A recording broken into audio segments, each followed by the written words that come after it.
Assalamualaikum warahmatullahi wabarakatuh. Perkenalkan, nama saya Sinta Adelia Prasetya. Kelas 4E Akuntansi. NIM 201912247. Dosen Alfiani Nur Hidayanti SE MSI AKT. Mata kuliah Pengauditan 1. Di sini saya akan menjelaskan tentang kasus Enron dan KAP Arthur Andersen. Kasus Enron. Enron merupakan perusahaan dari penggabungan antara Internor, penyalur gas alam melalui pipa, dengan Houston Natural Gas. Kedua perusahaan ini bergabung pada tahun 1985. Bisnis inti Enron bergerak dalam industri energi, kemudian melakukan diversifikasi usaha yang sangat luas bahkan sampai pada bidang yang tidak ada kaitannya dengan industri energi. Diversifikasi usaha tersebut, antara lain meliputi future transaction, trading komoditi non-energi dan kegiatan bisnis keuangan.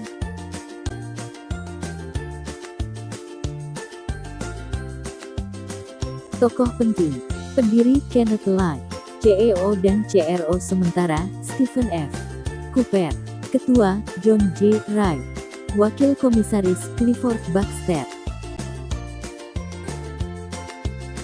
Latar belakang penyebab. Laporan keuangan Enron yang kompleks menimbulkan pertanyaan dari pemegang saham dan analis. Model bisnis dan praktik-praktik tidak etis dari perusahaan ini, antara lain menampilkan data penghasilan yang tidak sebenarnya serta modifikasi neraca keuangan demi memperoleh penilaian kinerja keuangan yang positif. Kombinasi dari sekian banyak isu ini kemudian menyebabkan kebangkrutan Enron. Di samping itu Enron menerapkan praktik akuntansi yang dikenal sebagai mark-to-market accounting di mana pencatatan aset didasarkan pada nilai pasar bulan pada nilai bukunya. Praktik akuntansi ini juga memungkinkan Enron melaporkan profit berdasarkan proyeksi bisnis bukan bersasar profit sebenarnya. Kronologi kasus. Kasus Enron mulai terungkap pada bulan Desember tahun 2001 dan terus menggelinding pada tahun 2002 berimplikasi sangat luas terhadap pasar keuangan global yang ditandai dengan menurunnya harga saham secara drastis berbagai bursa efek di belahan dunia, mulai dari Amerika, Eropa, sampai ke Asia. Enron, suatu perusahaan yang menduduki ranking 7 dari 500 perusahaan terkemuka di Amerika Serikat dan merupakan perusahaan energi terbesar di Amerika Serikat, jatuh bangkrut dengan meninggalkan hutang hampir sebesar 3,1 miliar US dollar dan menyebabkan 4.000 pegawai kehilangan pekerjaan mereka. KAP Arthur Andersen, salah satu firma akuntansi terbesar di AS yang berdiri sejak 1913, kantor akuntan publik yang termasuk dalam The Big Four, PricewaterhouseCoopers, Deloitte, Ernst & Young, KPMG, lalu pecah menjadi The Big Five sejak pemisahan bisnis jasa atestasi, fungsi akuntansi dan konsultasi Arthur Andersen, 1999. Keterlibatan KAP Arthur Andersen dalam kasus Enron. Kasus Enron dan KAP Arthur Andersen. Enron dan KAP Arthur Andersen dituduh melakukan kriminal dalam bentuk penghancuran dokumen yang terkait dengan investigasi atas kebangkrutan Enron, penghambatan terhadap proses pengadilan. KAP Arthur Andersen diberhentikan sebagai auditor Enron pada pertengahan Juli tahun 2002. Sementara KAP Arthur Andersen menyatakan bahwa penugasan audit oleh Enron telah berakhir pada saat Enron mengajukan proses kebangkrutan pada tanggal 2 Desember tahun 2001. Pemerintahan Amerika, the US General Services Administration, melarang Enron dan KAP Andersen untuk melakukan kontrak pekerjaan dengan lembaga pemerintahan di Amerika. Tanggal 28 Februari tahun 2002 KAP Arthur Andersen menawarkan ganti rugi 750 juta US dollar untuk menyelesaikan berbagai gugusan hukum yang diajukan kepada KAP Arthur Andersen. Tanggal 22 Maret tahun 2002 mantan Ketua Federal Reserve Paul Volcker yang direkrut untuk melakukan revisi terhadap praktik audit dan meningkatkan kembali citra KAP Andersen mengusulkan agar KAP Andersen yang ada diberhentikan dan membentuk suatu komite yang diketuai oleh Paul sendiri untuk menyusun manajemen baru.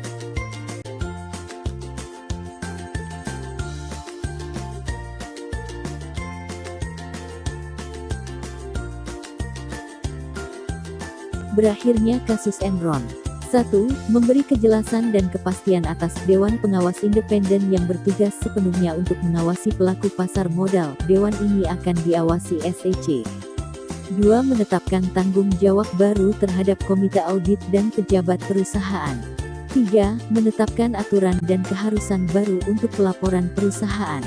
4. Mendefinisikan jasa non-audit yang dapat diberikan oleh KAP kepada klien audit, yaitu melarang KAP melakukan 8 jenis jasa audit kepada klien audit: pembukaan, desain dan sistem informasi keuangan, jasa penilai, jasa aktuaris, outsourcing jasa internal audit, fungsi manajemen SDM, broker pialang atau penasehat investasi, jasa hukum dan jasa profesional lainnya yang tidak berhubungan dengan audit.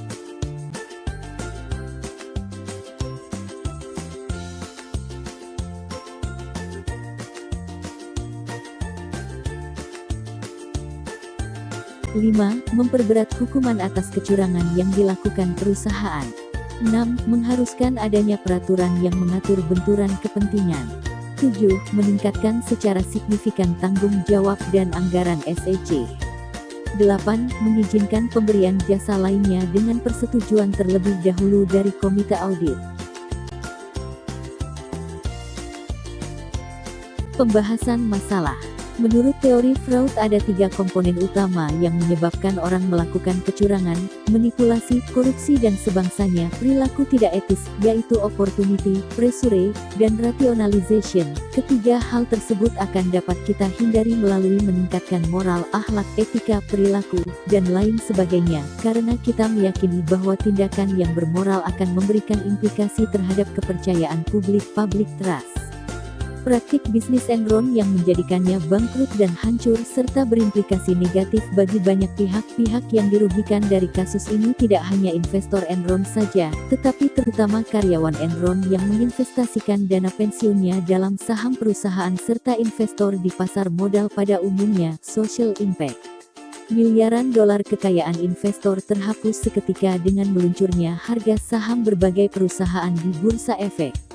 Jika dilihat dari agensi teori, Andersen sebagai KAP telah menciderai kepercayaan dari pihak stockholder atau prinsipal untuk memberikan suatu fairness information mengenai pertanggungjawaban dari pihak agen dalam mengemban amanah dari prinsipal. Pihak agen dalam hal ini manajemen Enron telah bertindak secara rasional untuk kepentingan dirinya, self-interest oriented, dengan melupakan norma dan etika bisnis yang sehat. Lalu apa yang dituai oleh Enron dan KAP Andersen dari sebuah ketidakjujuran, kebohongan atau dari praktik bisnis yang tidak etis? Adalah hutang dan sebuah kehancuran yang menyisakan penderitaan bagi banyak pihak di samping proses peradilan dan tuntutan hukum.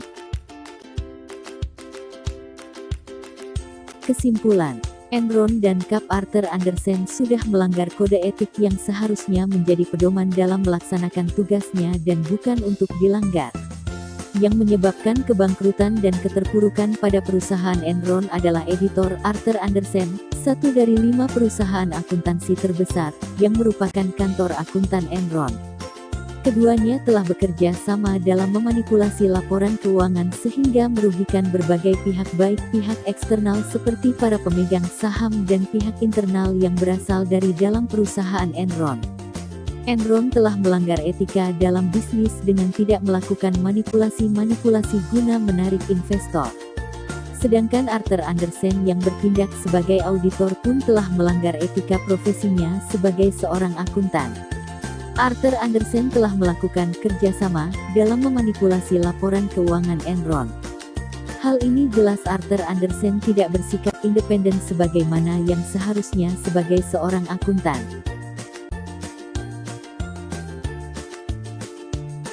Tanggapan. Menurut saya, dari kasus ini Enron dan Cap Arthur Andersen telah melanggar kode etik dan ingkar dari tanggung jawab yang seharusnya menjadi pedoman dalam melaksanakan tugasnya dan bukan untuk dilanggar. Pelanggaran tersebut awalnya mendatangkan keuntungan bagi Enron, tetapi akhirnya menjatuhkan kredibilitas bahkan menghancurkan Enron dan Cap Arthur Andersen. Di dalam kasus ini, Cap yang seharusnya bisa bersikap menjunjung tinggi independensi dan profesionalisme tidak dilakukan oleh Cap Arthur Andersen. Karena perbuatan mereka inilah kedua-duanya telah menuai kehancuran di mana Enron bangkrut dengan meninggalkan hutang miliaran dolar sedangkan Cap Arthur Andersen sendiri kehilangan keindependensiannya dan kepercayaan dari masyarakat terhadap Cap tersebut dan dapat juga berdampak pada karyawan yang bekerja di Cap Arthur Andersen di mana mereka menjadi sulit untuk mendapatkan pekerjaan akibat kasus ini. Di mana pentingnya peran profesi akuntan khususnya akuntan publik di pasar modal guna melindungi kepentingan publik. Tantangan akuntan publik yakni menjaga kualitas dan kepercayaan yang diberikan oleh masyarakat dalam memberikan informasi mengenai kondisi keuangan suatu perusahaan.